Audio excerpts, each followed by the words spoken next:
یہ بات مرد کی سرشت میں ہے کہ وہ ایک عورت سے فیض یاب ہونے کے بعد بھنورے کی طرح دوسری کلی کا طواف کرنا شروع کر دیتا ہے۔ مرد بھی کیا عجیب شے ہے، بیوی میں طوائف جیسی ادائیں اور طوائف میں بیوی جیسی وفاداری تلاش کرتا ہے۔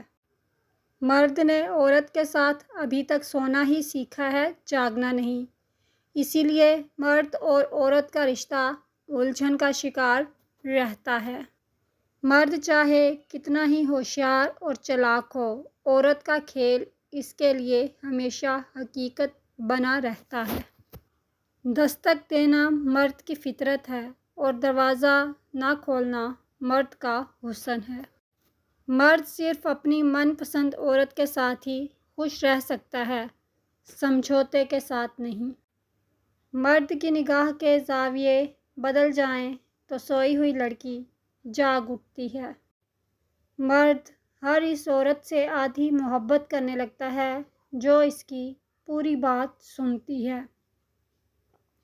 مرد ضد پہ آ جائے تو عورت کی زندگی برباد کر سکتا ہے، مگر عورت ضد پر آ جائے تو نسلوں کی نسلیں تباہ کر سکتی ہے۔